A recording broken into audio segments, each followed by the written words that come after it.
Welcome to SourcePoint's Meals on Wheels online training course for volunteers. Please enjoy this brief history of Meals on Wheels.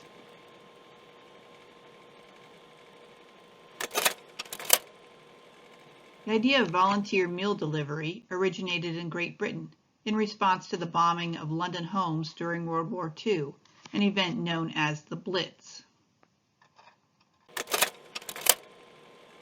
The Women's Volunteer Service for Civil Defense began preparing and delivering meals to families who no longer had the means to cook for themselves. The volunteers also set up temporary canteens to serve refreshments to servicemen.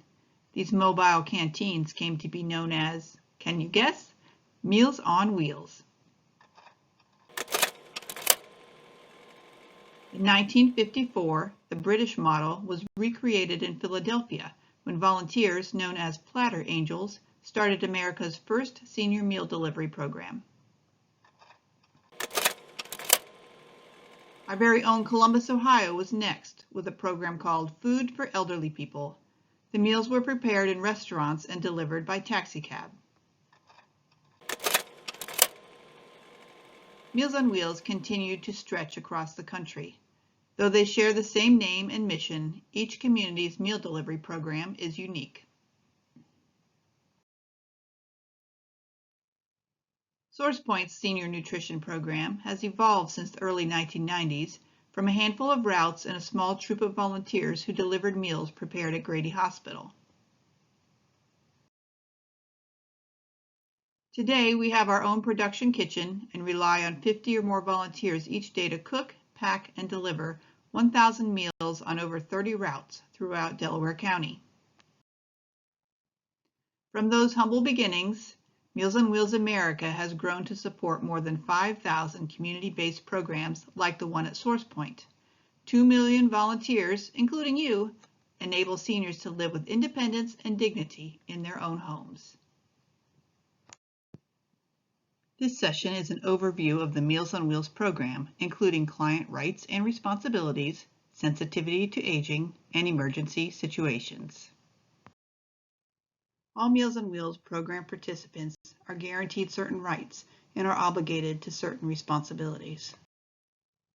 Each meal client has the following rights: to be treated respectfully and courteously, both themselves and their personal property, to have personal information handled and recorded in a confidential manner, to be given timely information about meal delivery changes or cancellations such as holiday closings, to make comments about needed improvements without fear of removal from the program, to have access to the ingredient contents of meals, and to be fully informed of other in-home care services provided to Delaware County residents.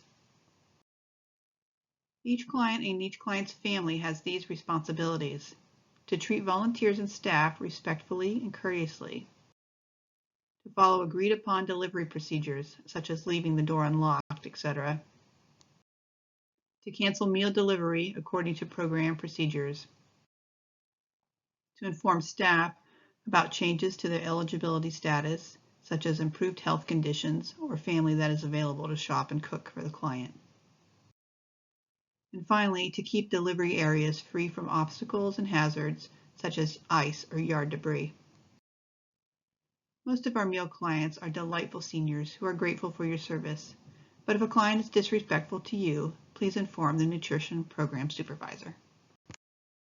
Understanding age-related changes can help those of us who work with seniors to interact with them more effectively. As our senses change as we age, older people tend to find it more difficult to socialize and participate in activities.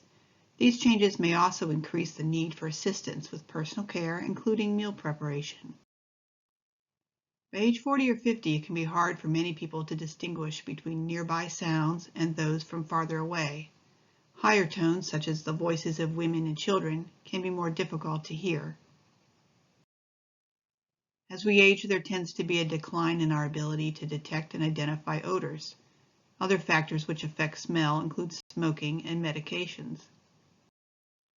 The intensity of and the ability to identify different tastes diminishes as we age. Seniors tend to maintain the ability to detect sweet taste, but have more difficulty detecting sour, salty, and bitter tastes. Skin changes and reduced circulation can make seniors less sensitive to temperatures. Volunteers are reminded to never place a hot tray of food in a senior's hands. Small motor skills such as opening a jar or handling silverware may also become more challenging. Changes to vision are often the most frustrating for seniors. The pupil of the eye becomes less responsive to changes in lighting, making it difficult to see in the dark. The lens of the eye gradually thickens and yellows. There's a loss in visual acuity, which is the ability to notice detail. With empathy and understanding, meal delivery volunteers can help seniors maintain dignity while coping with changes brought on by aging. Aging in place is ideal, but not without its complications. Seniors living alone face numerous threats to their health and safety. The first is inadequate nutrition. The good news is that present-day senior meals have high nutritional standards developed by dietitians. The second is isolation, which can be as harmful to a senior's health as smoking. A friendly noontime visitor helps to break up a long day alone. The third is safety. Meals on Wheels volunteers provide a daily check on the safety of seniors who live alone. In addition to the loss of senses and the risks of living alone, the number of other losses older adults are managing and their ability to cope may impact their mood and manner of communication. Remember to have patience with your clients and report any concerns back to the nutrition staff. Though it is a very rare occurrence, it can happen that a volunteer comes across a client during a medical emergency. If in doubt about a client's health or safety, always call 911. If you aren't sure, call 911. The EMS professional can assess the situation better than you can. Never try to move or pick up a client who has fallen. Wait for the paramedics rather than putting the client or yourself at risk. If possible, cover the client with a blanket. Call the nutrition office to report the incident. Stay at the client's home until help arrives, then continue with your route. Upon your return to SourcePoint, please seek out the nutrition program supervisor or another staff person who will assist you with filling out an incident report. It is possible that you, the volunteer, may have a health emergency, a fender bender, or a fall while delivering meals. If necessary, call 911. Then call the nutrition office. A staff member will retrieve your coolers and complete your route. Come into SourcePoint as soon as you can to complete an incident report. Here's a tip, especially for winter. When you exit your car to deliver meals, carry your cell phone in your pocket rather than leaving it in your car. The client is important, but so are you. Be careful out there, and thank you for your service.